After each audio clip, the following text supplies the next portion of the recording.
இயேசுவின் நாமத்தில் உங்களை வாழ்த்துகிறேன். உங்களை அன்போடு இந்த காலை உடன்படிக்கை தியானத்திற்கு வரவேற்கிறேன். Most welcome to the Covenant of the Day. And today is the 1st February 2025, Saturday.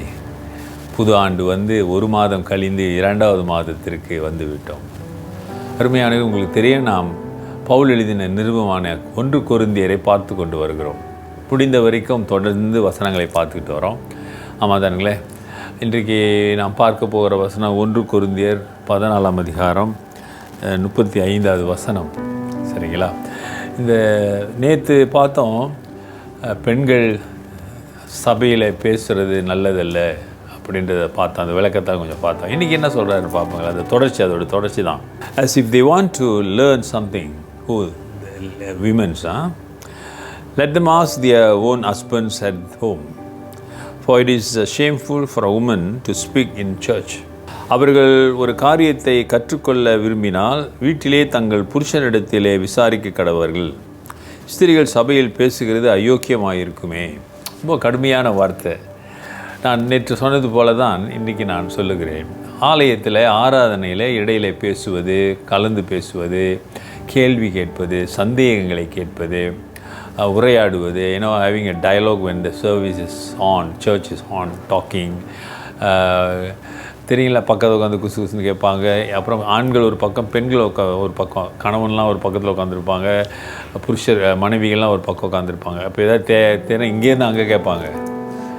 அப்போ ஆராதனையிலே ஒரு ஒழுங்கு ஒரு இல்லாததுனால தான் பவுல் ரொம்ப சீரியஸாக பேசுகிறார். இப்படிலாம் இருக்காதீங்க, அதனால் தயவுசெய்து பெண்கள் ஆராதனையில் பேசாதீங்க, திருச்சபையில்னா ஆராதனையில் பேசாதீங்கன்னு சொல்கிறாரு.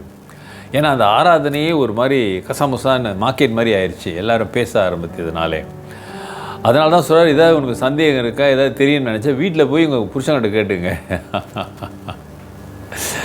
அல்லேலூயா. ஆகவே ஒரு எப்படி சொல்கிறது, ஆலோசனையை சொல்லுகிறார். வீட்டில் போய் அதுவும் உங்கள் சொந்த புருஷன்கிட்ட கேட்டுங்க அப்படி தான் சொல்லி ஆஸ்க் யுவர் ஓன் ஹஸ்பண்ட்ஸ். அருமையானவர்களே, ஒரு ஒழுங்கு வேண்டும். கிறிஸ்துவ வாழ்க்கையிலே, கிறிஸ்துவ ஆராதனையிலே ஒரு முறை வேண்டும். நம்மெல்லாம் அதெல்லாம் தாண்டி வந்துட்டோம். ஏன்னா 2000 ஆண்டுகள் ஆனதுனால திருச்சபையில் ஒரு ஒழுங்கு, ஒரு பரிசுத்தம், ஒரு அமைப்பு இவையெல்லாம் வந்து விட்டதுனால நிச்சயமாக நம்ம அதெல்லாம் கடைப்பிடிக்கிறோம். ஆனால் சிலருக்கு அதை பிடிப்பதில்லை. கொஞ்சம் ஃப்ரீயாக இருக்கணும், ஃப்ரீயாக ஜெபிக்கணும், ஃப்ரீயாக சாட்சி சொல்லணும், ஃப்ரீயாக பேசணும், இப்படிலாம் விரும்புகிறதுனால சிலர் என்ன செய்கிறாங்க, இப்படி ஒழுங்கு இருக்கிற சபைகளுக்கு அவர்கள் பிடிப்பதில்லை. ஆமாம், என்ன பண்ணுறது? இப்போ நான் சொல்கிறேன், முக்காடு போடணும், கம்யூனியனுக்கு வந்தான்னு சொல்கிறேன்னு வச்சுங்களேன். இது நான் முக்காடு போட்டால் தான் முடியுமா, அப்போ தான் கர்த்தர் ஏற்றுக்குவாரா அப்படின்னு சொல்லிட்டு எங்கே கொஞ்சம் முக்காடெல்லாம் தேவையில்லாத ஒரு சபைக்கு போயிடுவாங்க. ஒரு பேச்சுக்கு சொல்கிறேன், உதாரணத்துக்கு சொல்கிறேன். எங்கே நான் அப்படி சொன்னதில்லை. ஆனால் சபையிலே ஒரு ஒழுங்கு, வேதத்தில் ஒரு ஆலோசனை, முக்காடு போட வேண்டும் என்று. ஆமாம் தானே? இன்றைக்கு இந்த நாகரிக உலகத்தில் நாம் என்ன செய்கிறோம்? வசனத்தை வேண்டியதை எடுத்துக்கொள்கிறோம், மற்றவையை தள்ளி விடுகிறோம். ஆமாம் தானே? அப்போ ஆராதனையில் நோ டிஸ்கஷன். ஆராதனையிலே நீ பேசக்கூடாது. தெரிஞ்சதோ தெரியாததோ, விளங்கலையோ அது ஆராதனைக்கு பிறகு நீ போய் கேட்டு தெரிஞ்சுக்கோன்னு சொல்ல வர்றார். அல்லேலூயா.